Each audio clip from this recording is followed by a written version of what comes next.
Hablando de la deshidratación de alcoholes, en primer lugar debemos saber que es una reacción de eliminación en la que se elimina un grupo H y un hidrógeno beta para formar un alqueno.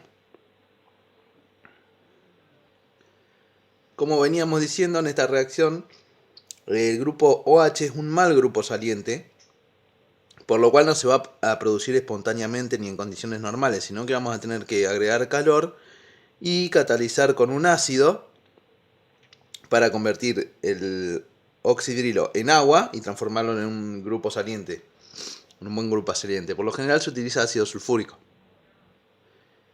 Ahora, en estas condiciones sí se va a producir la reacción.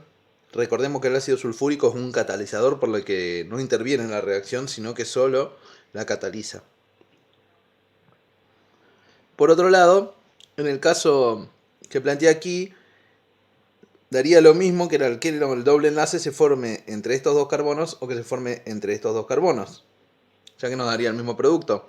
Pero ¿qué pasa cuando tenemos la posibilidad de que se formen dos alquenos diferentes? Por ejemplo, en el caso del 2-butanol, podríamos obtener el 2-buteno o el 1-buteno. Eso depende de qué carbono beta. Fíjense que tenemos dos carbonos beta que son diferentes, uno es primario y el otro secundario. De qué carbono beta se elimina el protón. Bueno, en este caso siempre cuando tengamos dos protones diferentes para eliminar, el producto principal va a ser el alqueno más sustituido, que es aquel que resulta de eliminar un hidrógeno del carbono beta con menor número de hidrógenos.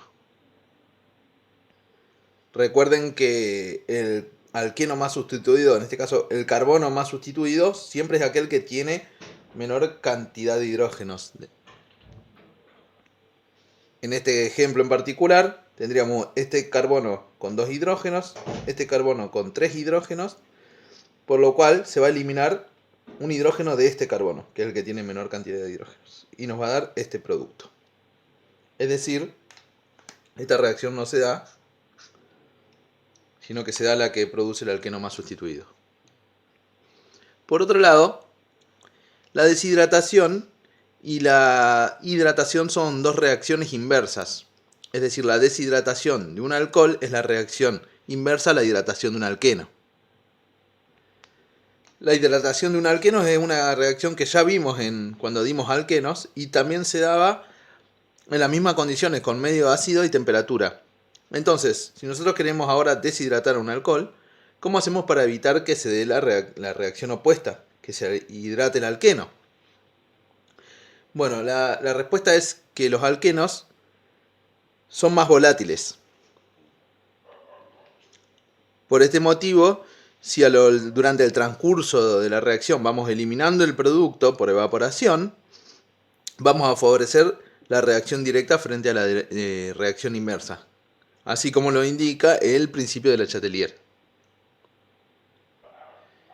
Por último, aclarar que el mecanismo de la reacción se da por un mecanismo E1, que como dijimos anteriormente es un mecanismo en el que interviene la formación de un carbocatión.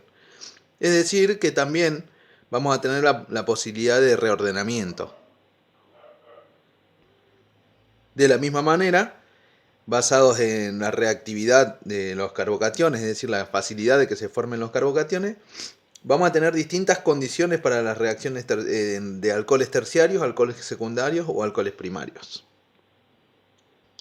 Recordemos que los carbocationes terciarios se forman más fácilmente, por lo cual las condiciones van a ser más suaves.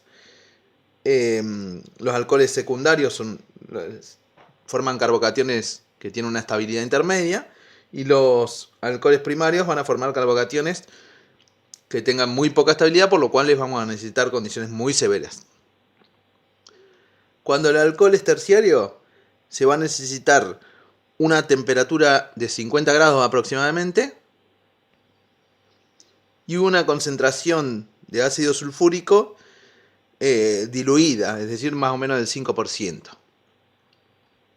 En el caso de los carbocationes secundarios, es decir, de los alcoholes secundarios, como necesitamos formar un carbocatión secundario, Vamos a necesitar condiciones más extremas, es decir, mayor temperatura y mayor concentración del ácido para aumentar la velocidad de reacción.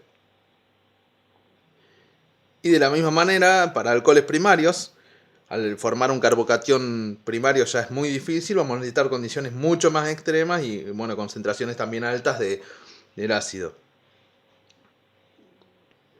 Esto para que tengan en cuenta que a medida, dependiendo del tipo de alcohol que tenemos, van a ser diferentes las condiciones en las que tengamos que trabajar y si existe algún otro grupo funcional en el alcohol. Es decir, yo acá puse un alcohol simplemente, pero puede ser que sea una molécula que tenga otros grupos funcionales. Si esos grupos funcionales son también reactivos a estas condiciones, vamos a tener también que van a reaccionar a esos otros grupos funcionales.